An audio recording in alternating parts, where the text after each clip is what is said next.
अस्सलाम वालेकुम जी फ्रेंड्स। आज का जो हमारा टॉपिक है वो है कैटालिस्ट। यानी कि हम उन फैक्टर्स को डिस्कस कर रहे हैं जो कि केमिकल इक्विलिब्रियम पर या इक्विलिब्रियम पोजीशन पर या इक्विलिब्रियम स्टेज को इफ़ेक्ट करते हैं। हम उन फैक्टर को डिस्कस कर रहे हैं।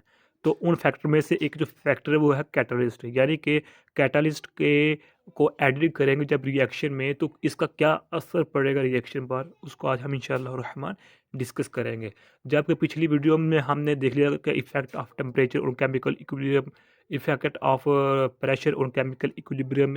इसी तरह हमने effect of concentration of on equilibrium, chemical equilibrium, यानी कि प्रेशर को डिक्रीज इंक्रीज करने से क्या होगा, टेम्परेचर को डिक्रीज इंक्रीज करने से क्या होगा, इस तरह कंसंट्रेशन को डिक्रीज और इंक्रीज करने से क्या इफेक्ट पड़ेगा केमिकल रिएक्शन पर। इसको हमने पिछली वीडियो में देख लिया था। आज उन फैक्टर्स में से एक फैक्टर है कैटालिस्ट। कैटलिस्ट है, इस पर हम ब्रीफली बात करेंगे और लास्ट पे हम देखेंगे कि इनर्ट गैस है, उसको हम इतना ज़्यादा नहीं उस पर बात करेंगे, उसको बस उसको बस उसके ऊपर एक नज़र डालेंगे। ओके, आज कैटलिस्ट पर ब्रीफली बात करेंगे। ओके, तो आइए स्टार्ट करते हैं अपने टॉपिक को पहले तौर पर।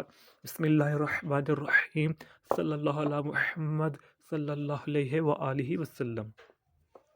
Catalysts help a system to achieve its equilibrium faster, but it does not alter the position of the equilibrium। ये एक डेफिनेशन कह रहे हैं आप कैटलिस्ट की है कि जब कैटलिस्ट को रिएक्शन में डालते हैं, ऐड करते हैं, तो उस पर क्या होता है। इस एक 3 लाइनों को एक्सप्लेन करना बहुत आसान भी है और बहुत मुश्किल भी है। ओके, तो आइए हम इसको समझने की कोशिश करते हैं कि कैटालिस्ट जो है वो हेल्प करता है किसकी, सिस्टम की। कौन सा सिस्टम? जिसमें रिएक्शन हो रहा होता है, to achieve its equilibrium faster. यानी कि केमिकल रिएक्शन जो हो रहा है उसको फास्ट कर देता है जो कैटलिस्ट होता है। जब हम कैटलिस्ट को रिएक्शन में केमिकल रिएक्शन में ऐड करते हैं, केमिकल रिएक्शन में ऐड करते हैं, तो उसका रेट को बढ़ा देता है। कौन? कैटालिस्ट। बट मगर it does not alter the position of the equilibrium, मगर ये इक्विलिब्रियम की पोजीशन को चेंज नहीं करता। दो बातें हैं कि ये रेट ऑफ रिएक्शन को इंक्रीज करता है और rate of position of chemical equilibrium को चेंज नहीं करता। दो बातें हैं, दोनों बातें मिलती जुलती हैं। मेरे ख्याल में इसको समझना मुश्किल होगा। अगर इसको हम एक एग्जाम्पल के ज़रिए समझने की कोशिश करेंगे तो उम्मीद है इसको हम अच्छी तरह से समझ पाएंगे। हम अच्छा एग्जाम्पल सपोज करने से हम पहले एक फैक्टर, इसमें एक और चीज़ ऐड कर लेते हैं कि जब हम कैटलिस्ट यूज़ करते हैं तो हमें एक्टिवेशन एनर्जी की ज़रूरत भी नहीं पड़ती इतनी ज़्यादा। ये क्यों नहीं पड़ती इसको हम बाद में देखेंगे। पहले हम एक एग्जांपल लेते हैं। सपोज करें हमारे पास जो रिएक्टेंट्स हैं, जो हमारे पास रिएक्टेंट्स हैं वो है ए। ओके हो गया, रिएक्टेंट्स ए है, प्लस हमारे पास जो रिएक्टेंट्स है वो बी है। रिएक्टेंट किसे? रिएक्टेंट ए है और हमारे पास जो सेकेंड रिएक्टेंट है वो है बी। ओके हो गया। अब ये मिलकर प्रोडक्ट बनाएंगे जिसको हम नाम दे रहे हैं सी का नाम दे लें। ओके हो गया, यानी कि रिएक्टेंट ए और बी हैं, ये आपस में ये रिएक्ट करके प्रोडक्ट हमें सी दे रहे हैं। अब हम सपोज करते हैं, मान लेते हैं, फ़र्ज़ करते हैं कि इनका आपस में मिलाप करने का, इनका आपस में रिएक्ट करने का, इनका आपस में मिलने का जो वक़्त दरकार होता है, जो वक़्त इसको इनको लगता है, यानी कि रिएक्टेंट्स का आपस में मिलने के बाद कन्वर्ट होना प्रोडक्ट में उनको वक़्त लगता है 10 मिनट्स। हम सपोज करते हैं 10 मिनट्स लगते हैं। ओके हो गया। अब इन 10 मिनट इनको वक़्त दरकार होता है अपना टारगेट अचीव करने के लिए। अगर हम इस रिएक्शन में कैटालिस्ट डाल दें, कैटालिस्ट मतलब ए प्लस बी, ये तो हमारे पास पहले ही क्या है, रिएक्टेंट है। अगर हम इसमें कैटालिस्ट ऐड करते, कैटालिस्ट को हम शो सपोज कर लेते हैं, कैटालिस्ट को हम सपोज कर रहे हैं, शो करते हैं के से, हम फ़र्ज़ कर रहे हैं, और हमारे पास प्रोडक्ट पर 10 सी। अब ये कैटालिस्ट इसके रिएक्शन का आपस में जो मिलने का वक़्त है उसको डिक्रीज़ कर देता है।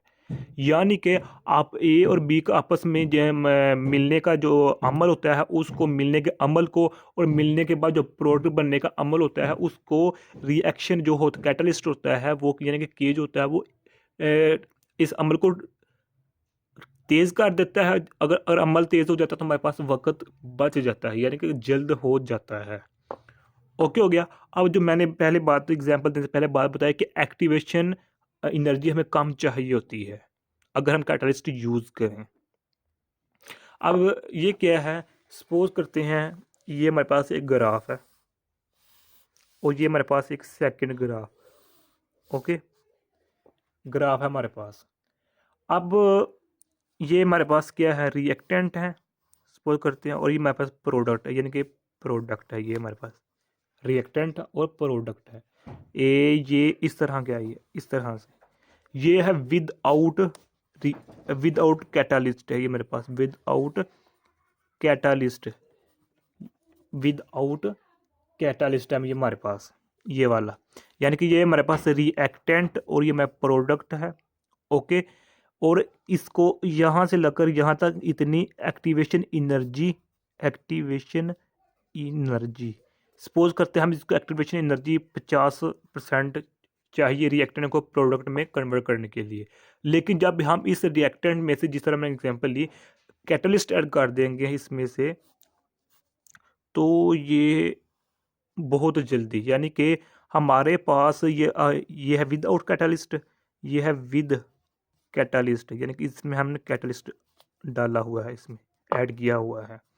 तो जब कैटलिस्ट ऐड कर दिया है तो इस क्या होगा कि हमारे पास जो ये ग्राफ है, ये सपोज करें हमारे पास ग्राफ है कितना है 10 सेंटीमीटर का है, 10 सेंटीमीटर का।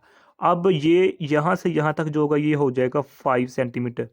क्या हुआ फ़ायदा कि कैटलिस्ट को ऐड करने से हमें मज़ीद जो हमारे पास ये एक्टिवेशन एनर्जी है ना, ये हमारे इधर से ये हमारे पास एक्टिवेशन एनर्जी है, यानी कि इधर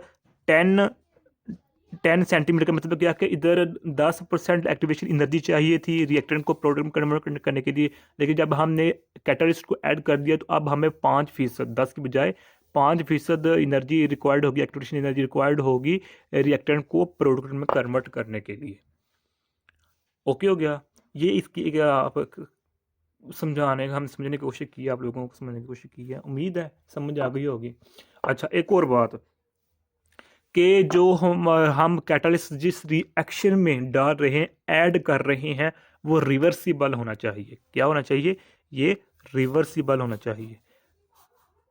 रिवर्सिबल का मतलब क्या है कि रिएक्टेंट प्रोडक्ट में कन्वर्ट हो सकते हैं और रिएक्टेंट प्रोडक्ट में और प्रोडक्ट रिएक्टेंट्स में कन्वर्ट हो सकते हैं। ये रिवर्सिबल रिएक्शन होना चाहिए, यानी कि ये लाजमी होना चाहिए। अगर हमारे पास इरिवर्सिबल होगा तो हमारे पास जो होगा ये बस ना नहीं चल सकेगा काम। अब एक और बात काबिल जिक्र बात है, यानी नोट करने वाली बात है कि जब हम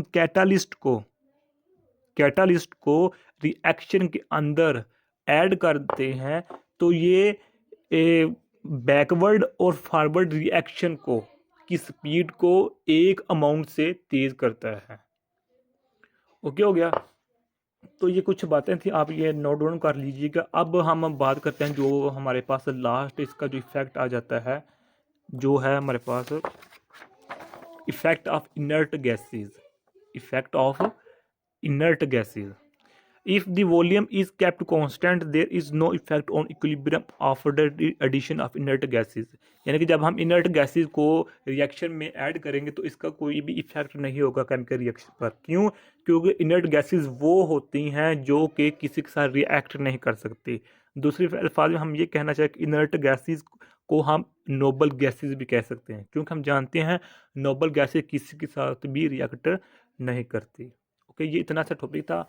उम्मीद है आप लोगों को इस वीडियो की समझ आ गई होगी। अगर फिर भी क्वेश्चन पूछना चाहते हैं तो कमेंट की सूरत में पूछ सकते हैं।